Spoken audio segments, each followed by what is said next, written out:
రంగారెడ్డి జిల్లా మోయినాబాద్ అజీజ్ నగర్ లో కేంద్ర నిర్ణయానికి వ్యతిరేకంగా కాంగ్రెస్ పార్టీ నిరసన ఉపాధి హామీ పథకం నుంచి మహాత్మా గాంధీ పేరును తొలగించడాన్ని బీజేపీ నేతలు ప్రకటించిన మోడీ ప్రభుత్వం వికసిత్ భారత్ రామ్జీ వద్దు గాంధీజే ముద్దు అంటూ ధర్నా కార్యక్రమం చేపట్టారు।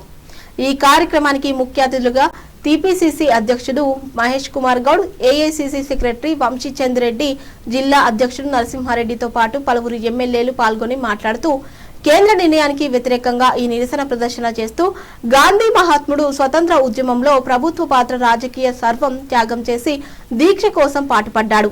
అధికార హోదా తీసుకోకుండా గాడ్సే చేతిలో మృతికి కాబడి మహానుభావులు వచ్చినప్పుడు కాంగ్రెస్ నాయకులు ఉద్యోగాలు లేక ఉపాధ్యాయులైన దొరకక వేరే రాష్ట్రాలకు పోతున్నారు।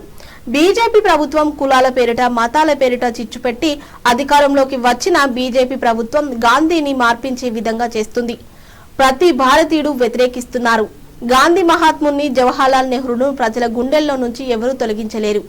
మహానీయులను మరిపించే ప్రభుత్వం చేస్తున్నారు, రాజ్యాంగాన్ని మార్పించే ప్రయత్నం చేస్తున్నారు। బీజేపీ ప్రభుత్వం రేవంత్ రెడ్డి ప్రభుత్వం చేస్తున్న సంక్షేమ పథకాలను చూసి ఓర్వలేక కేంద్రం నుంచి వచ్చే నిధులు రాకుండా కిషన్ రెడ్డి అడ్డుపడుతున్నాడు అంటూ ఈ కార్యక్రమంలో ధ్వజమెత్తారు। కులాల పేరిట మతాల పేరిట చిచ్చు పెట్టి అధికారంలోకి వచ్చింది। సంతోషం, ప్రధానమంత్రి అయింది, ఏదో ఎలుగబెడతాడు అనుకున్నాం। 2 కోట్ల ఉద్యోగాలను ఆశ చూపిండు, సంవత్సరానికి 2 కోట్ల ఉద్యోగాలు అన్నాడు। ఇవాళ 12 ఏళ్ళు అయింది, 24 కోట్ల ఉద్యోగాలు రావాలి। ఉద్యోగాల మాట దేవుడు ఉన్న ఉద్యోగాలు బీకేశారు। లాభాల్లో ఉన్న ఎల్ఐసి లాంటి ప్రభుత్వ రంగ సంస్థలు ప్రైవేటు పరం చేస్తూ ఉన్నాడు। ఎక్కడి సంస్థలని ఆనాడు ప్రధానమంత్రి జవహర్లాల్ నెహ్రూ గారు దూరదృష్టి, ఈ యావత్ ప్రపంచంలో ఒక విజనరీ లీడర్ మొట్టమొదటిగా గుర్తొచ్చింది పండిట్ జవహర్లాల్ నెహ్రూ గారు।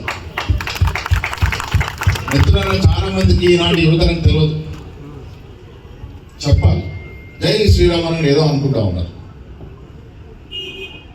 భగవంతుడు అందరికీ సమానమే, అందరూ పూజ చేసుకుంటారు, ఎవరి మతం వారు గౌరవం చేసుకుంటారు। కానీ దేవుళ్ళ పేరట మతాల మీద చిచ్చుపెట్టు ఓట్లాడిన సంస్కృతి। నెహ్రూ ప్రధానమంత్రి రోజున ఈ దేశంలో గుండు సుదువులో తయారు కాదు, ఇలా రాకెట్లు తయారవుతా ఉంటే మోడీ గారు ఆ రాకెట్ల ముందు ఉండినాడు, పోజులు ఇస్తా ఉన్నాడు ఫోటోలకి। ఈయన ఎలుగబెట్టినట్టు ఈ 10 సంవత్సరాల్లో ఒక్కరంటే ఒక్కరు అప్పుడు బీజేపీ లేనేలేదు। బీజేపీ పుట్టింది 70లో, స్వాతంత్రం వచ్చిన 40 పుట్టింది।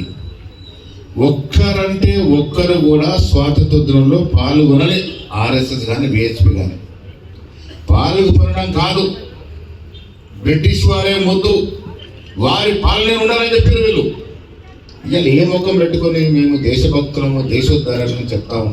దోచుకున్నటువంటి ఆంగ్లేయుల నుంచి ఈ దేశాన్ని ఇన్ని వర్గాలు ఉన్నప్పటికీ, ఇన్ని కులాలు ఉన్నప్పటికీ, ఇన్ని వర్గ విభేదాలు ఉన్నప్పటికీ దేశాన్నంతా ఐక్యం చేసి దేశ స్వతంత్ర పోరాటంలో కీలకమైన పాత్ర పోషించి దేశానికి స్వతంత్రం తెచ్చినటువంటి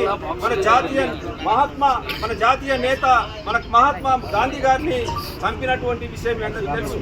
నాథురామ్ గాడ్సే అనే ఆయన ఒక ఆర్ఎస్ఎస్ సంబంధించినటువంటి వ్యక్తి। నేను అడుగుతా ఉన్నా, ఈ దేశ సమైక్యతను దెబ్బతీసినందుకు నేను చంపినా అని చెప్పి ఆనాడు నాథురామ్ గాడ్సే చెప్పారు।